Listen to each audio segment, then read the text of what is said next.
야, 주 예수의 은혜와 평강이 있을지어다. 오늘 우리가 함께 읽은 본문 이 레위기 1장 1절로 9절 말씀은 이 레위기를 시작하는 부분인데요. 레위기를 우리들이 어떻게 나눌 수 있냐면은 5 제사와 7 절기라고 그렇게 표현하면은 매우 간결하게 레위기를 잘 설명하는 말이 됩니다. 한번 따라서 할까요? 5제사 7절기, 5 제사와 7 절기에 대해서 기록을 하고 있는데 그 중에 5 제사 가운데 첫 번째인 번제에 대해서 기록하고 있어요.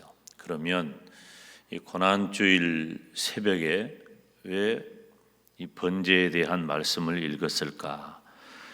거기 4절 말씀을 우리들이 보면 그가 번제물의 머리에 안수할지니 그리하면 연락되어 따라서 합시다. 그를 위하여 속죄가 될 것이라.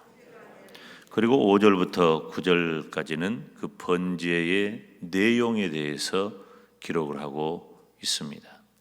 우리가 번제라고 하면은 이제 희생 제사죠. 불로 태워드리는 희생 제사. 그래서 상당 부분 우리 성도들이 하나님 앞에 예배하는 헌신하는 그런 경우를 이해할 때에 잘 설명된 그런 내용이기도 합니다. 그렇지만 무엇을 기반으로 하느냐? 4절에 있는 말씀처럼 번제물의 머리에 안수한다. 다시 말하면은 이 제물을 가지고 나아오는 그 성도, 그 이스라엘 백성이 제물을 가지고 나올 때 제물을 가지고 나오는 그 이스라엘 백성, 즉 성도의 모든 죄과를 그 제물에게 안수하여 전가하는 것이죠.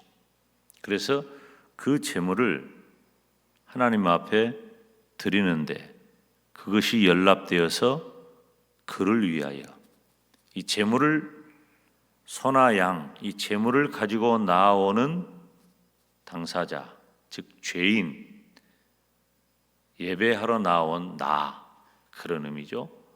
그 죄를 속죄가 될 것이라, 그를 위하여 속죄가 될 것이라 그랬어요.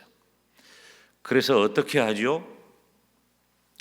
그 제물을 죽이고, 그리고 우리가 만약에 그 장면을 실제로 본다면 우리가 눈을 뜨고 보기 참혹한 그런 지경이 될 것입니다. 그 짐승을 소나 양을 죽여서 다 해체를 합니다. 살은 살대로, 뼈는 뼈대로, 다 가죽은 벗기고, 그리고 피는 피대로, 기름은 기름대로 전부 해체를 해요.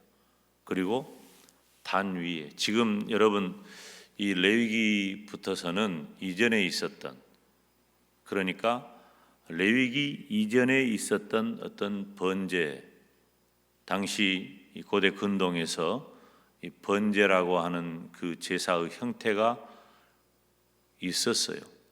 그 형태를 그대로 가져온 것은 아니에요. 하나님께서 제정하신 제사의 제도죠. 번제의 제도예요.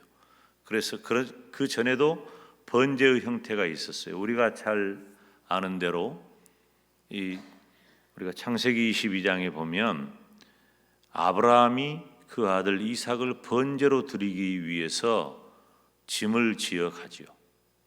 그러니까 실제로 아브라함이 그 아들 이삭을 하나님 앞에 번제로 드리라고 한 것은 제사 제도가 제정되기 훨씬 이전의 일이잖아요.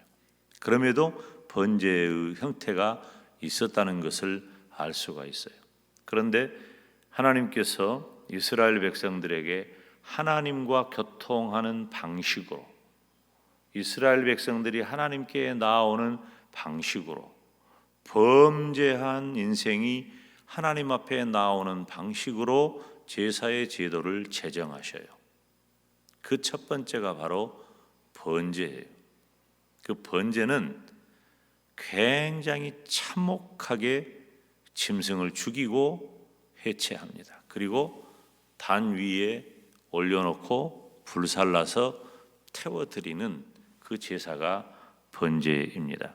그 내용은 여러분이 이제 5절 이후부터 9절까지 쭉 다 읽어보면 너무 자세하게 나와 있죠. 가죽을 벗기고 각을 뜨고 6절이에요. 피는 뿌리고 5절 7절에 단 위에 불을 두고 불 위에 나무를 벌려놓고 제사장들이 뜬 각과 머리와 기름을 단 윗불 위에 있는 나무에 벌려놓고 이제 다 태우는 거예요. 다 태우는 거예요. 그것이 4절에 보니까 그를 위하여 속죄가 될 것이다.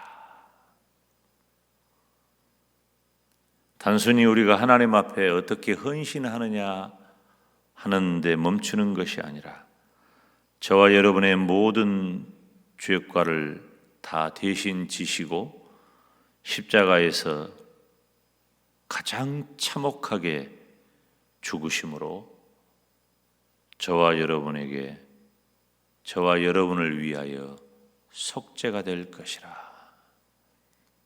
나의 속죄를 위하여 우리 주님께서 마치 번제물이 제물을 가지고 간 모든 사람의 죄과를 속죄하는 데 쓰여졌던 것처럼 우리 주님께서 저와 여러분의 모든 죄를 대신 지시고 십자가에 못 박혀 참혹하게 죽으심으로 나의 모든 죄를 속죄하신 줄로 믿습니다. 우리가 고난주일을 지내는 것은 매년 돌아오는 어떤 장례식에 참여하는 그런 의미가 아니에요. 단순히 슬픔에 젖는 그런 날이 아니에요. 우리가 나를 위하여 십자가에 못 박혀 죽으신 우리 주님의 고난을 기억하고 그리고 우리 주님께서 나를 대신하여 죽으신 그 십자가를 인하여 애통하고 슬퍼함이 없는 것은 아니지만 가장 중요한 것은 나의 죄를 속죄하시는 하나님의 은혜, 하나님의 사랑이 예수 그리스도의 십자가를 통해서 온전히 드러났다. 그것을 우리가 기억하고 기념하는 거예요. 나의 죄를 하나님 앞에 내어놓고 나의 죄가 온전히 속죄되었음을 확신하면서 하나님이 내게 베푸신 그 은혜에 감사, 감격해야 할 줄로 믿습니다. 그래서 고난주일을 맞이하고 고난의 한 주간을 지내면서 특별히 금년 고난주간은 좀 예전과는 다른 고난주간을 맞이합니다. 우리가 코로나19 바이러스 전염병으로 인해서 온 나라와 온 교회가, 온 세계가 얼마나 큰 두려움과 고통과 공포 가운데 있는가. 지금 이 실체를 알지 못해요. 빨리 하나님께서 은혜를 주셔서 이 모든 질병의 실체를 파악하고 그래서 약도 개발이 되고 이 전염병이 빨리 퇴치될 수 있기를 바라는데 이러한 가운데 예수님을 믿는 성도들은 고난의 한 주간을 어떻게 지내야 할 것인가?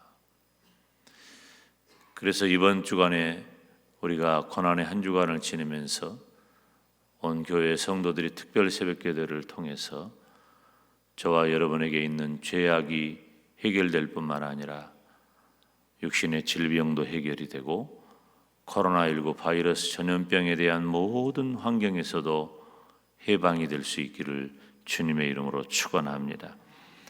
오늘 고난의 한 주간을 시작하면서 그가 번제물의 머리에 안수할지니 그리하면 연락되어 그를 위하여 속죄가 될 것이라. 나를 위하여 기꺼이 번제물이 되신 우리 주님을 기억하면서 나의 죄에 속하였음을 확신하면서 오늘도 하나님을 예배하는 우리 모두가 되시기를 주님의 이름으로 축원합니다. 이제 우리가 당분간 통성으로 기도하지는 못하지만 이 시간에 저와 여러분이 하나님 앞에 예배를 마친 다음에 기도하고 돌아가시기를 바랍니다. 기도하겠습니다. 거룩하신 아버지 하나님, 우리 하나님의 크신 은혜와 사랑 가운데 오늘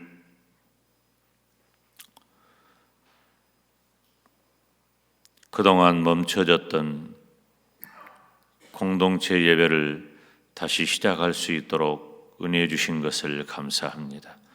이 새벽을 시작하여서 예배 시간마다 나아오는 주의 백성들을 복 주시고, 특별히 이렇게 공동체로 모이기가 아직도 조심스럽고 힘든 상황 가운데 시작한 예배가 오직 하나님께만 영광이 되게 하시고, 특별히 우리 정부 당국과 보건 행정에 조금도 지장을 주지 않도록 우리 교회와 성도들을 눈동자처럼 지켜주시고 보호하여 주시옵소서. 고난의 한 주간을 지내면서 이 모든 일들이 나의 죄를 속하여 구원받음과 동시에 또 이 땅을 살아가는 동안에 우리가 모든 질병과 코로나19 바이러스 전염병으로 인한 고학들이 해결되는 역사가 있게 하시고, 우리 주님의 나를 위하여 아낌없이 다 내놓으신 그 희생으로 말미암아 우리가 나음을 입는 복된 은혜를 허락하여 주시옵소서. 이 새벽에 나와 간구하는 사랑하시는 주의 백성들의 모든 기도를 주님께서 들으시고 응답하여 주옵소서. 예수님의 이름으로 기도하옵나이다. 아멘. 주 예수 그리스도의 은혜와 하나님 아버지의 사랑과 성령 하나님의 교통하심이 너희 무리에게 있을지어다. 아멘.